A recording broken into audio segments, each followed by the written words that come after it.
Hello, I'm David. Hi, I'm Julie. Now we're going to do a review of Dark Tomb, a cooperative dungeon crawl for 1 to 5 players. You could play solo.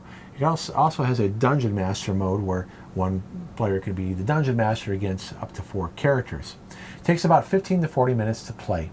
As far as we can tell, there's no recommended age. BGG recommends 12, but I think you can play as young as 8. So first I'll give an overview of how the game plays, then we'll give our rating and our reasons for our rating. So there's a lot of game on this tin. This is what attracted us to the Kickstarter, because I'm always interested in dungeon crawls, especially ones that are simple, that can capture the feeling of playing D&D when I first started in 1979.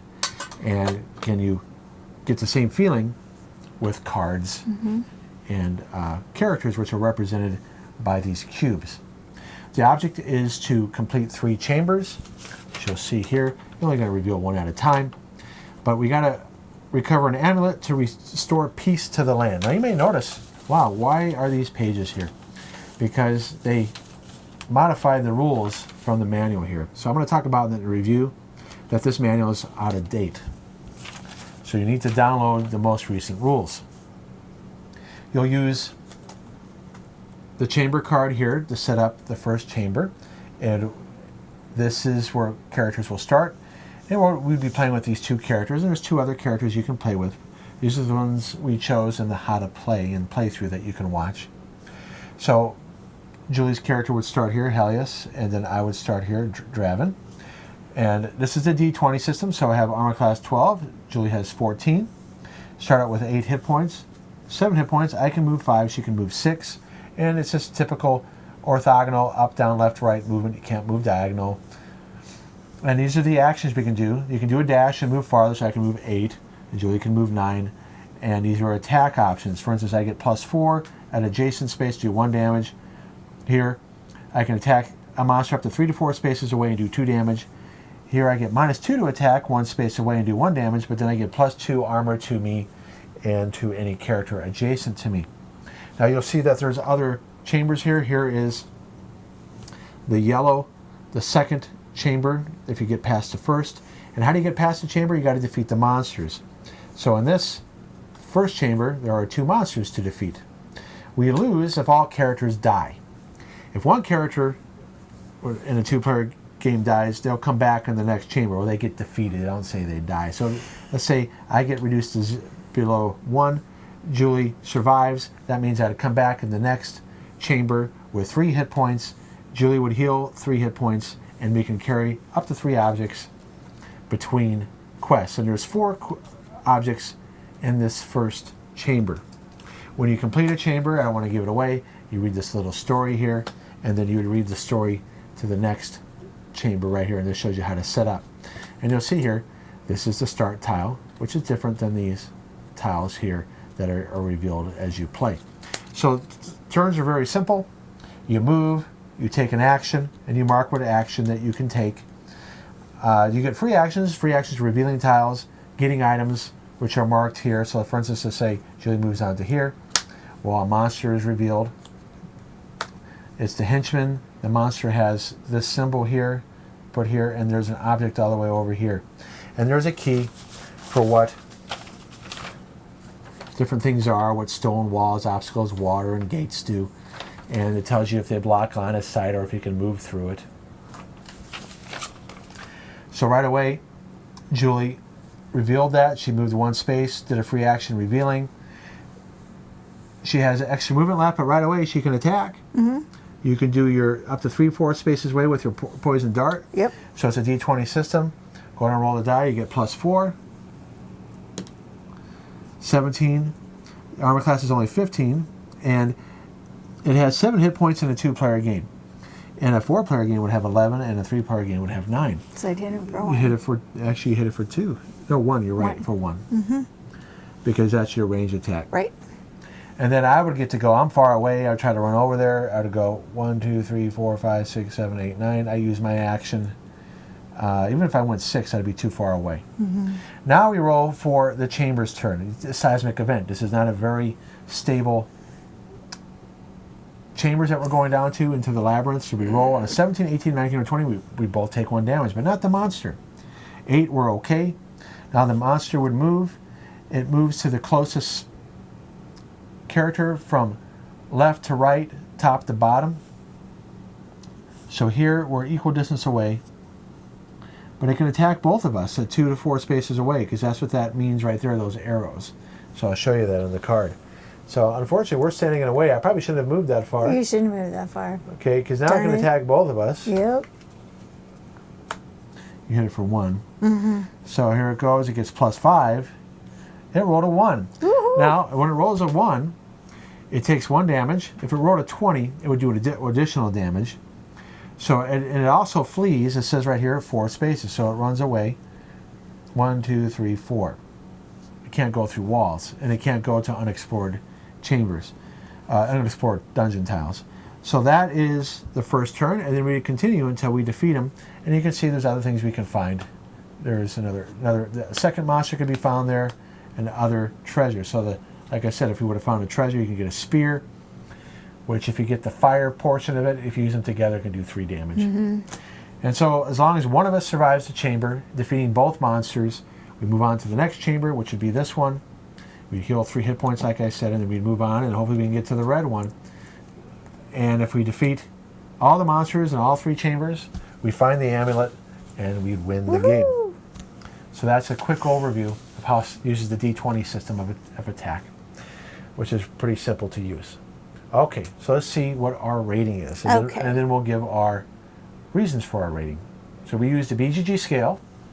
As far as it's a 6, we'll play if in the mood. And that's because there are some issues with this game. I do like supporting small companies. So it does provide a challenging D20 dungeon crawl in a small package. The tile and action system is outstanding. The fact that you just lay down tiles, you flip them up, you have these little cubes, that you select different actions, you can't select the same action, that's brilliant. That's well done. So simple, with just enough strategy. However, and the fact that it's cooperative, but you do have the option to play Dungeon Master. If I wanted to control the monsters, then Julie would be the characters, right? However, it's fiddly range attacks, that's neutral. Because in order to add more strategy, I put that in quotes, right? Oh, why is this 2 to 4 spaces, or 3 to 4 spaces? You gotta move away to do the attack. That's just to keep things moving. But it can get fiddly because there's not a lot of room sometimes, and you can get blocked. So it does add strategy, but it's a little fiddly because of that. Because you got to move away, and the monsters got to move away. And there's a weird exception here. If the monster cannot do its ranged attack, cannot get far enough away to do it, it can still do it adjacent, but then it gets -1 on its die. Whatever. This is the biggest complaint I have about the game, is the rulebook revisions and exceptions. But first off, the imbalanced monsters and seismic events.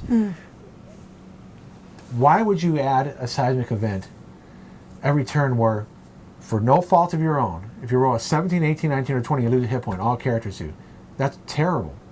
It's almost as bad as playing old games when you draw a card that says lose a turn. Yeah. Okay? Should not do that. Now, I wouldn't mind a seismic event when you draw a magic item. Oh, that would be nice, yeah. Where you roll the die because you pick up an object. Yeah. And you're only going to roll the die 4 times. That would be but good. Every turn you got to roll. Yeah. That's why when you watch the How to Play and Playthrough, we lost too much damage from that. Yeah, we did. We got to the second chamber, and when we played it without the seismic event, we won. So that was a little too easy. Right. I think if you did that only when you pick up a magic object, so then you got to think, okay, do I want to pick up this magic object and risk an earthquake? That would be cool, because then you have to decide if it's worth taking a damage. There's some good tension then that way. Exactly. Now the rulebook revision and exceptions. This is where it gets to my part here about needed more play testing. You have to download the revised rules. And for those of you who watch this channel, you know that I did my dissertation on how to write rulebooks, how to write instructions. Notice I put the page numbers here? Oh, yeah, I didn't notice. Didn't even include page numbers. There's a lot of issues in this. Oh, but gosh. You can learn from this. But if you're not experienced, and things are buried in weird places. But the worst part is is that there's whole sections that they left out that you have to now download, and it's not even a PDF. The fact that I had to go online, do cut and paste, make better headings, and then I had to do screen capture snipping tool, because you can't copy and paste anything with images. Oh. When you paste it into a Google Doc or a Word file, those images will disappear. Oh. So I actually had to grab it from the web page. Oh my gosh. So the fact that it didn't even include a PDF to download. That's not good. This section's missing from the manual. The fact that it has exceptions about what's diagonal.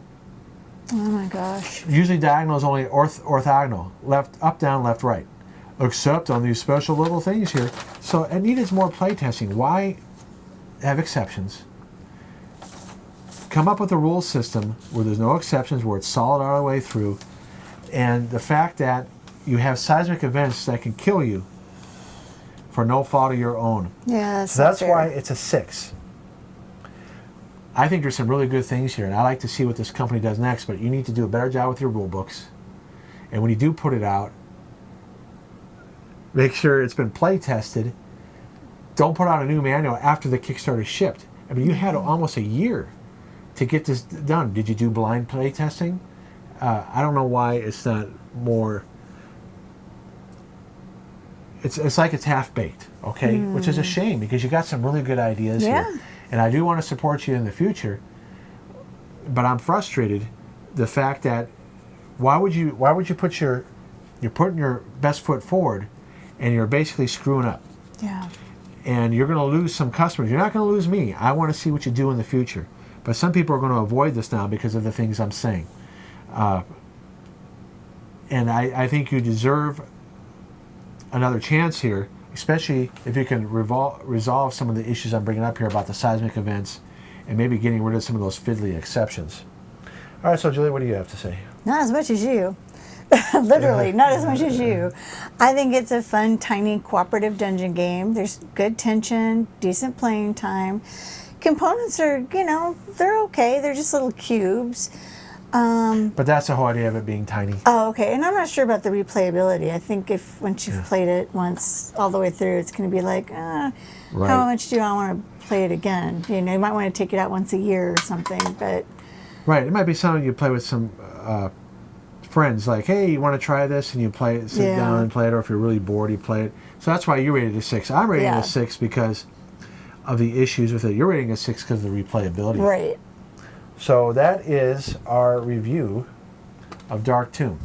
I want to see them revise this, come up with another rule book again with revisions, okay? And I will back you again on Kickstarter if you do that. If you solidify your rules and don't release another Kickstarter with an unfinished rule book, I will back this again. For those of you who are thinking you should buy this, I think this is fine if you take some of the suggestions in mind and you download the revised rule book. Yeah, it seems like you have to. Right. I think for those of you who are into dungeon crawls and you're okay with a little bit of house ruling it to make it better, like I'm suggesting, this is solid. Yeah. Although I think it can be a little difficult with this first monster, but if you play it enough, you can get past this guy. Yeah. Yeah. It's the first time we got our butts kicked. Oh, yeah. Big That's time. okay. Get your butts kicked the first time. All right, so there you go. Buy this with caution. Yep. Thanks so much for watching, you guys. Please don't forget to like and subscribe, tell your friends, and we'll see you in the next video. All right, thank you. Bye. Bye.